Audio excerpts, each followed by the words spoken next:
بسم اللہ الرحمن الرحیم۔ السلام علیکم دوستوں، میں ہوں تحسین کاظمی، ایک دفعہ پھر ایک نئے موضوع کے ساتھ حاضر خدمت ہوں۔ میرا آج کا موضوع ہے حقیقت، برائی کی حقیقت۔ برائی کیا ہے؟ اب ہمارے معاشرے میں یہ بات ایک عام ہو چکی ہے کہ معاشرے میں بہت زیادہ برائی ہے، اچھے لوگ ختم ہو چکے ہیں، کوئی اچھائی کرنے والا نہیں ہے، کوئی کسی کی بات نہیں سنتا، کوئی کسی کا ترس نہیں کرتا، کوئی کسی پہ رحم نہیں کرتا، بس سارے اپنی منمانی میں ہیں۔ کوئی کسی کو فکر نہیں ہے، کوئی بھوک سے مر رہا ہے، کوئی پیاس سے مر رہا ہے، کسی کو دوائی کی ضرورت ہے یا کچھ بھی، بہت کچھ۔ لیکن میں اس چیز کے مخالف ہوں کہ بھی معاشرے میں بہت سے ایسے لوگ موجود ہیں جو کہ اچھائی کرتے ہیں، دوسروں کا ترس ہے انہیں، دوسروں کی بات سنتے ہیں، ان کی بات کا اچھے طریقے سے جواب دیتے ہیں، مگر ہمارے معاشرے کے لوگ چند ایک لوگوں کی وجہ سے پورے معاشرے کو بدنام کرنے میں تلے ہوئے ہیں۔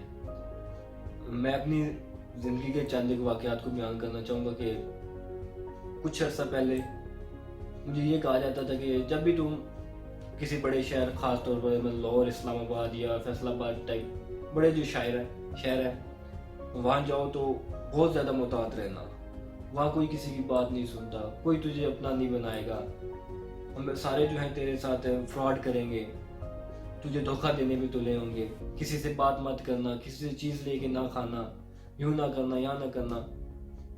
لیکن جب میں پہلی بار گیا تو میرے ساتھ ایسے ہوا کہ میرا موبائل آف ہو گیا، میرے موبائل میں بیٹری نہیں تھی، بالکل زیرو ہو گئی، اور مجھے دوست کے ہاسٹل کا بھی نہیں پتا تھا کہ اس کا ہاسٹل کس جگہ پہ ہے۔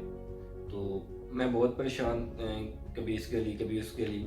تو بالآخر میں نے سوچا کہ میں کسی دکاندار سے کہتا ہوں، تو میں گیا ڈرتا کیوں، خوف تھا کہ میرے دل میں کہ یہ کچھ میرا موبائل نہ لے لے، مجھے پکڑ نہ لے، مجھے کلوروفارم نہ سنکھا دے، کچھ بھی۔ بہت خوف تھا میرے دل میں، کیونکہ میں نے بہت سارے دوستوں سے، فیملی سے یہ باتیں سنی ہوئی تھی کہ کوئی بھی تیرے ساتھ کچھ بھی کر سکتا ہے۔ ڈرتا ہوں میں دکان میں گیا، لیکن جب میں نے اسے یہ بات کہی تو اس نے مجھے بٹھایا، پانی پلایا، اس نے کہا اچھا مجھے بتاؤ اس کے کوئی آئیڈیا دے دو اس کے ہاسٹل کا۔ اس طرح مطلب اس نے میرے سے اس طرح بات کی کہ جیسے وہ مجھے پہلے سے جانتا تھا اور مجھ سے پیار کرتا ہے۔ تو میں اس کا رد عمل دیکھ کے حیران ہوا کہ میں نے کیا سنا تھا کہ یہاں کے لوگ کیسے ہیں، اور یہ تو میرے ساتھ بہت اچھے طریقے سے ڈیل کر رہا ہے۔ اسی طرح میں نے کسی سے رستہ پوچھا تو انہوں نے مجھے بڑے پیار سے کہا بیٹا ایسے نہیں، ادھر نہیں، آپ غلط رستے پہ آ گئے، آپ اس طرف سے جاؤ تو زیادہ مناسب رہے گا۔ اسی طرح میرا اسلام آباد چکر لگا، وہاں میں میرے بہت سارے ایسے واقعات ہوئے۔